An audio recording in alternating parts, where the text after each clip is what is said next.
Welcome back to Tekeboy channel. Today, mag-i-install ako ng dual snail horn nang hindi inaalis yung stock horn. Gagamit lang tayo ng toggle switch para magpapalitan lang sila. Kaya dyan lang kayo guys, panoorin nyo tong video to. Magsimula na tayo.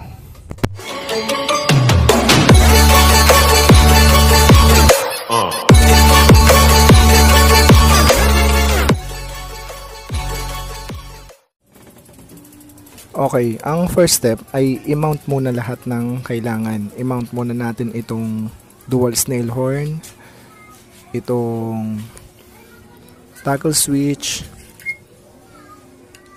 Yan, i-mount muna natin yan.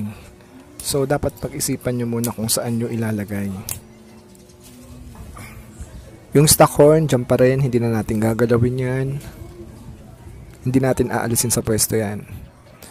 Then, ito yung mga babaklasin natin. Alisin natin yung magkabilang fairings, kabilang side, pati itong araro. Then, yung headlight, alisin din natin yan.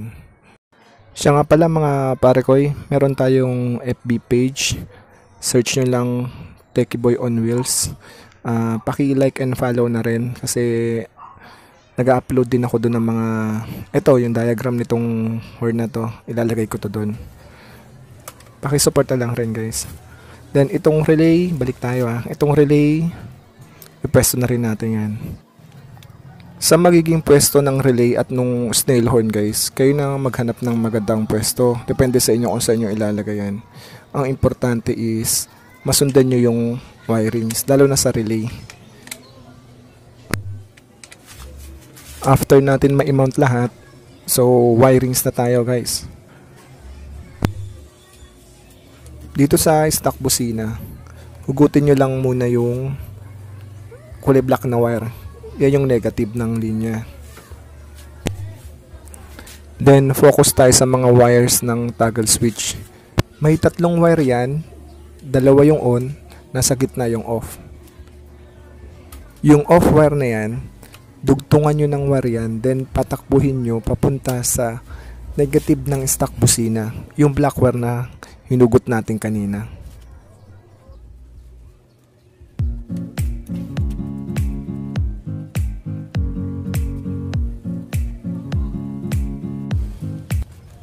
Ayan guys, pagapangan nyo lang ng maganda yung wire natin dyan. Itong wire na to, bali ito yung magiging common natin. Ito yung common ng ating toggle switch. Bali, siya yung pinaka trigger wire. Then, ayan, ito yung connector ko. Iko-connect ko lang to ng ganyan. Pero kung wala kayong connector, okay lang din. Splice nyo lang yan or pwede nyo ring putulin. Basta importante, ma-connect nyo yung common wire ng toggle switch dito sa ating negative wire ng stock busina.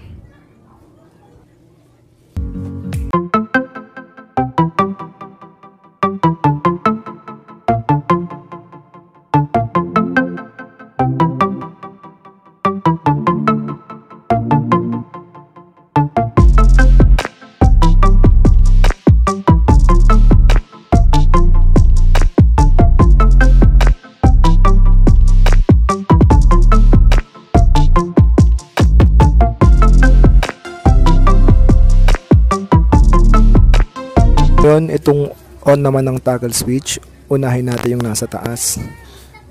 Dugtungan nyo ng wire yan, then patakbuhin naman natin papunta doon sa stock busina kung saan natin inalis yung negative terminal kanina. Dyan, yung may bilog na yan. Dyan natin siya i-connect.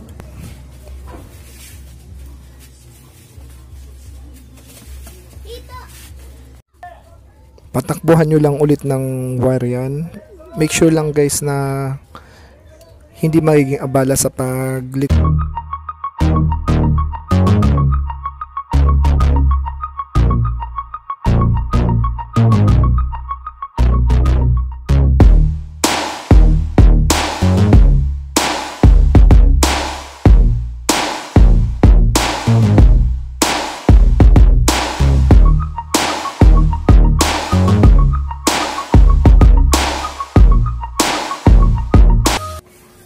Then yung isa pang on ng toggle switch, dugtungan nyo ng wire, then patakbuhin at i-connect sa number 85 ng ating relay.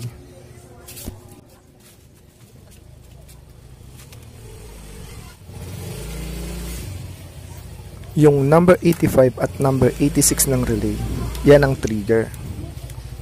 Itong relay na to guys, bali doon to connected sa snail horn. Kasi alam naman natin na yung mga snail horn, mga dual horn na ganito ay hindi tumutunog or hindi na ma-maximize yung tunog kapag hindi ginamitan ng relay.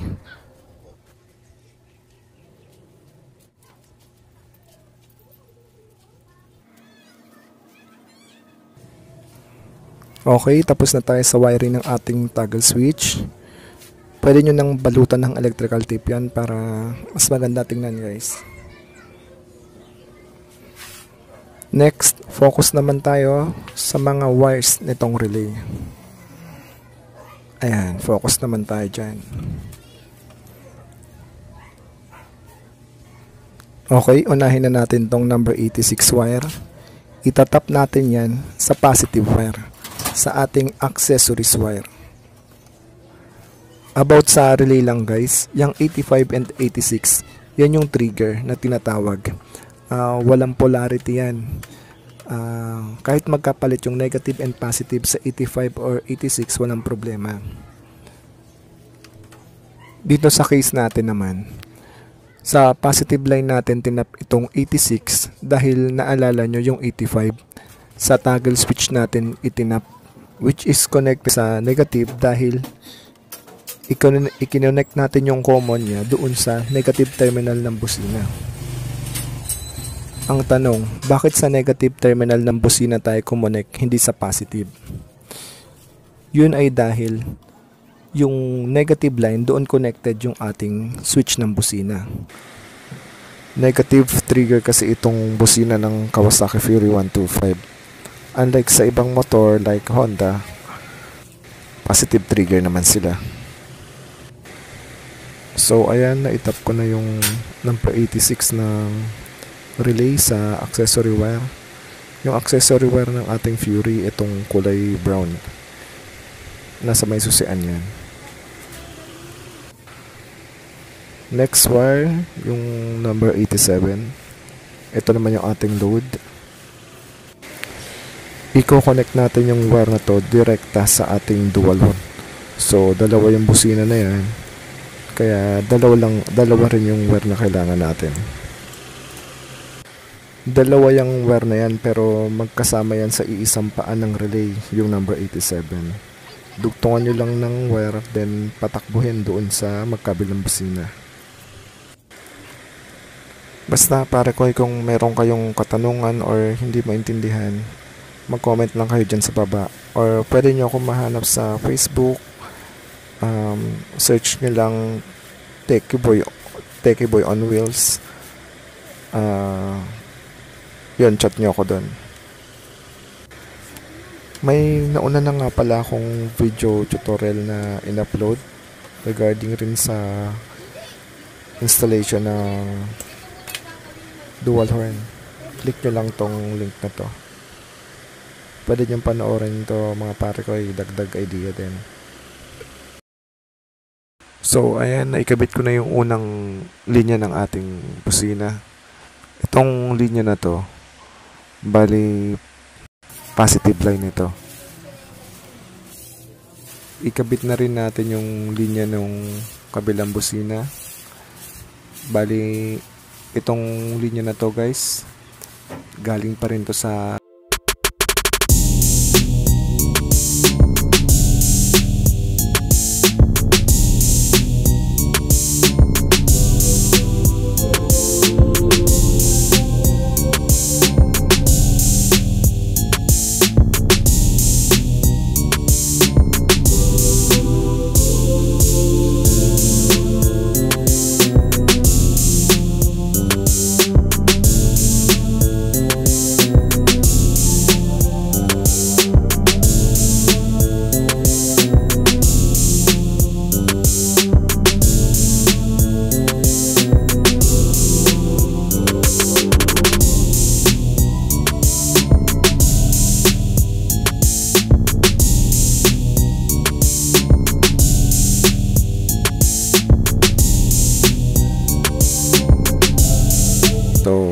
na tayo sa number 87 ng relay. Susunod natin is yung number 30 ng ating relay, kung saan dudugtungan natin ng wire at patatakbuhin natin papunta direkta doon sa battery. So, ito na yung huling wire ng ating relay. Papagapangin natin yan diretso rito. Yan, sa ating baterya. Pero, gagamit tayo ng fuse.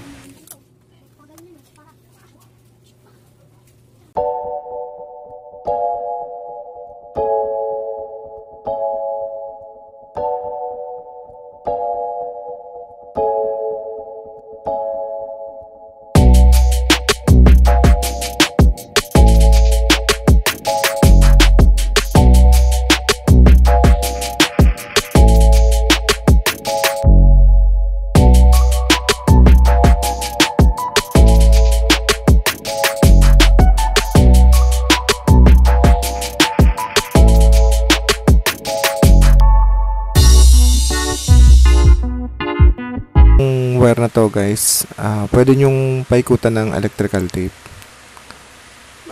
Since positive wire kasi to, dagdag protection din against sa body ground. Pero pwede namang wag na. Ako kasi naglalagay talaga ako ng tape, kasi bukod sa dagdag protection na rin, mas maganda siya tingnan.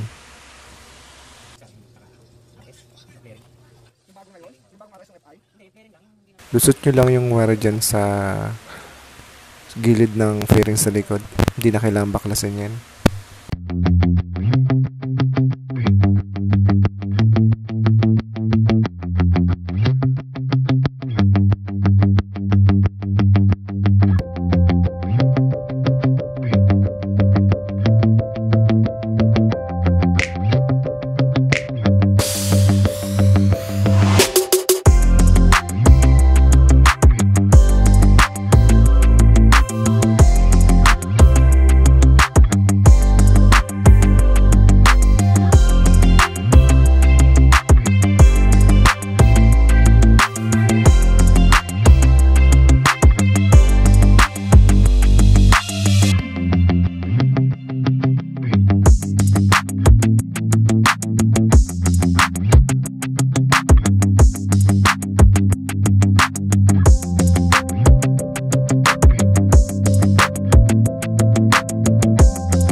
Pwede nyo nang i-arrange yung wire nang hindi nakasalabat.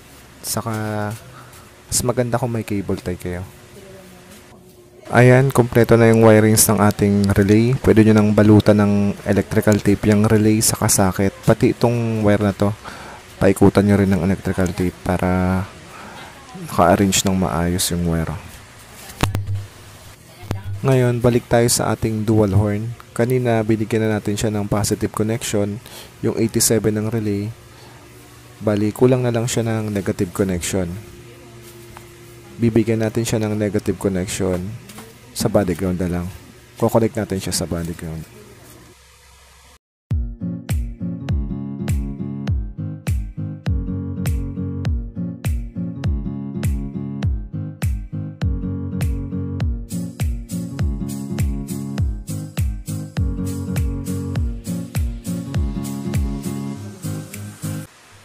Sa pag-connect sa body ground, syempre piliin nyo yung malapit dun sa mga busina para hindi na kayo gagastos ng mahabang wire.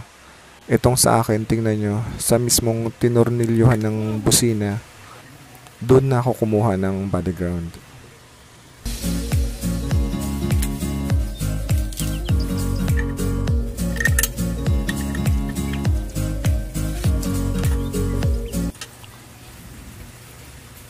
Okay, tapos na yung wirings natin guys.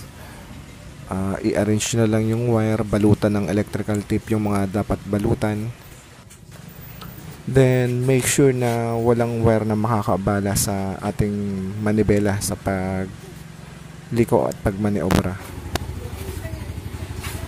Eto na mga pare ko, testing na natin yung ating stock horn with dual horn.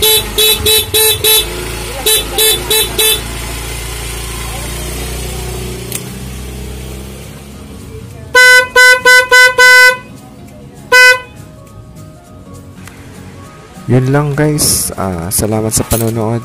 Please like, share, and subscribe. See you on next video tutorials. Thank you.